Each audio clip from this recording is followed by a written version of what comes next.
My friends, soon all of your greatest dreams will come true. From the Daily Mail, leading womb transplant experts say it's medically possible for transgender women to have natural pregnancies, and they hope to offer procedure to trans couples in years. Oh boy, do we got a lot of breakdown in this one. So I wouldn't call it natural. I think that's probably legally misleading. There's like requirements as to what natural is. So transplanting a womb into a biological male and then taking the baby out via C-section is not a natural pregnancy.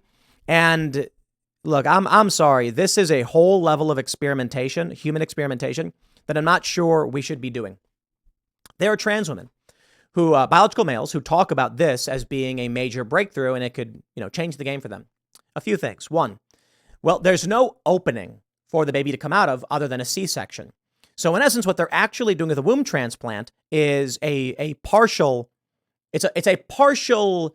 childbearing transplant. You need more than just a womb to carry a child. And so I'm wondering if this could even actually work based on hormones and what bodies produce and fat levels and how that would impact the child, which is why I say this is human experimentation. It's terrifying and it may result in death. But let me slow down and I'll read you the story. Doctors pioneering womb transplants believe they're on the cusp of allowing transgender women to give birth to their own children. The team at the University of Alabama, Birmingham became one of the first in the country to offer the medical procedure to hysterectomy patients and women born without wombs earlier this year.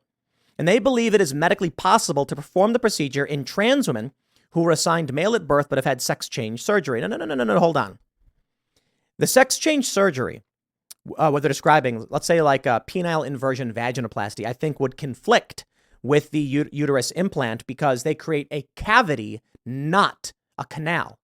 So I believe there's probably some obstruction and surgical issue. I believe it'd be more likely that if they're going to do a womb transplant, it would have to be in an individual who has not undergone a sex change surgery. But hey, far be it from me. I'm not the doctor here. Dr. Paige Porritt, the lead surgeon at the Comprehensive Transplant Institute at UAB, told Daily Mail, "I think there's a lot of providers, such as myself, who would envision that is the case. I think that is certainly medically possible." So here's how it works. We got a little graphic here for y'all to look at. The uterus is removed from a deceased or living donor. It is resupplied with blood. The organ is transplanted into the recipient. The recipient starts a course of immunosuppressant medications. A fertilized egg is placed into the uterus via IVF. Now, hold on there. How? Are they going to... So I guess what they're saying is they need the penile inversion canal to be crafted, for which they will then be able to inject the fertilized egg. The recipient starts a course of immunosuppressants. The fertilized egg is placed. The patient undergoes a C-section at 37 to 40 weeks of gestation. The patient can undergo one more pregnancy if she wishes. If not, the uterus is surgically removed. If she wishes? That's a bit bigoted there, Daily Mail. If a he can undergo a pregnancy, then why would you say she? You should put they, right? And number 8, they stop taking immunosuppressants. However, Dr. Porritt cautions it's still too early to put a timeline on that kind of breakthrough and warns there could be increased risks in trans patients due to hormones and previous gender-affirming surgeries. You see, spoke too soon. I think it'll happen in the future, but there's going to be a lot more work that our community needs to do to be able to offer that safely. The procedure is already considered high risk in cis women due to increased risk of complications, and many women needing the procedure having structural differences in their vaginas and sex organs. Doing this to a trans woman, especially one who still has male organs, would be even more difficult due to those anatomical differences. Hormone replacement therapy and gender reassignment surgery could make it more difficult for a trans patient to produce enough eggs for, wait, what? IVF, which is part of the transplant protocol. Wait, what? Yo, males can't produce eggs. So what are they implying here? I don't understand. A uterus transplant has only been done about 100 times worldwide in tightly controlled clinical studies. The first was performed in Sweden in 2014, and the procedure has slowly been gaining traction in the U.S. UAB's uterus transplant program is one of only 4 programs in the U.S. that performs uterus transplants and is the first to do the procedure outside of a clinical trial. In May, a baby boy became the first born from UAB's program. His mother had been diagnosed with a rare condition that caused her to be born without a uterus. There's not many transplant surgeons like myself, either in the States or in the world, frankly, that can do this procedure. It's a big operation. Uterus transplant is a multi-layered process. It takes about 18 months on average. This is interesting. Even for this biological female, Mallory, who prefers to keep her full name anonymous, gave birth to a healthy baby boy via transplanted uterus. Her son is the first baby born from this method outside the clinical trial. I'm really interested in how they connect blood vessels to the uterus if someone doesn't have one. And I'm really interested. I mean, they clearly have done it. I'm interested how they would do that in a male. Very, very interesting stuff. Although, I don't know, man. I don't know. They go on to mention how it's done. They say these are amazing donors that are giving the gift of life to other people. While not a requirement, many doctors prefer using a uterus from a woman who previously had children. We are really eager to use a uterus that has delivered a baby before. That's not necessarily an absolute exclusion criterion, and we will transplant a uterus that is from a young individual who has not delivered a baby before. But one of the things we like to know is that the uterus works. Now, here's something to consider, which I find interesting. A young biological female, trans, wants to be male, says, I would like this uterus removed. The doctor then says, how would you like to provide the uterus to a trans woman so that they can experience the joys of motherhood? The biological female then agrees, and then they transplant the womb from a healthy young female to a healthy young male so that the male can carry the baby and the female doesn't. What happens when you get a trans woman and a trans man in a relationship together, which already does exist, and then they decide who is going to have the baby? The trans man has their uterus transplanted into the biological male, and the male then carries the baby. Man, the future is going to be really interesting, isn't it? More so, what I'm interested out of all of this is more CRISPR technology stuff. Where we're currently at with cellular and genetic technology is pretty amazing. Stem cell therapies are becoming quite common when it comes to regenerative therapies, injuries, things like that.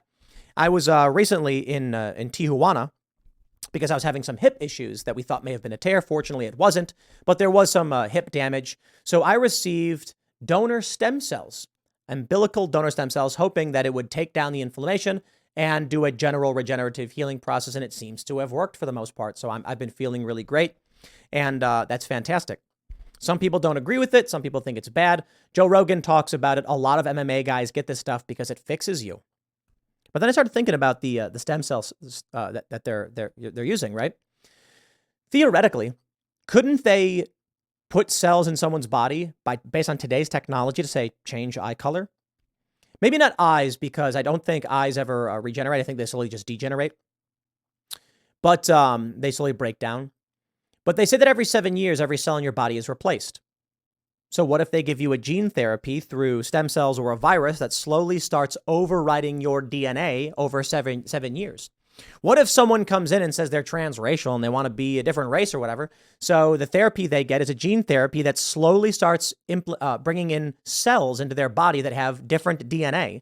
And over time, doing this once a week for 7 years, at the end of 7 years, they say, congratulations, you're a completely different person. Wouldn't that be possible? Now, there's some challenges here. All right, let's say that there was like a male wanted to be female, female wanted to be male. I don't think there's a genetic engineering thing that could do that. Because how do you, like, changing one organ to another is a totally different process as compared to starting as a baby and growing with those organs within you, which is why they're doing transplants. Plus, I don't think they're going to change your skin collagen. I do think, however, this is the future we're headed towards. And I have a question for conservative, I suppose. If they created a therapy, a gene therapy that was rapid and transformative and could make someone into anyone else, would you oppose it? I'm not just talking about transgender. I'm talking about transhumanism outright. I think the answer is yes, they would oppose it. But imagine this. Imagine you've got a baby that's born with porphyria, or what's the other one? The one where they age really fast. And they say the DNA is bad. It's a rampant, widespread genetic disorder for these reasons. Or what if someone has Down syndrome? And they say your baby has Down syndrome, but we have a therapy that if you give this IV treatment to the baby over the course of 5 or 6 years, it will overwrite the DNA and cure them of Down syndrome outright. By the time they're 5 years old, they will be totally normal. Or I should say totally average. I have no disrespect. I mean, no disrespect to people with Down syndrome. This could avert the idea of aborting the baby. Or more importantly, if they say in the womb, the baby appears to have Down syndrome. How about instead of aborting it, we say we're going to give you a gene therapy which will alter this, and the baby will be born without Down syndrome? Would that be preferable? I wonder about this future. I really do. Because I do think it's possible. I do think we may get there where someone may be a white British guy who wants to be a Korean woman. And they say, well, if you take this gene therapy once a week, take these pills once a week for, probably not pills. You'll need some kind of IV injection. And then within a few years, you'll be transformed completely into a petite Asian woman. I wonder what people think about that. Let me know. I'll leave it there. Next segment's coming up tonight at 8 p.m. over at youtube.com/TimcastIRL. Thanks for hanging out, and I'll see you all then.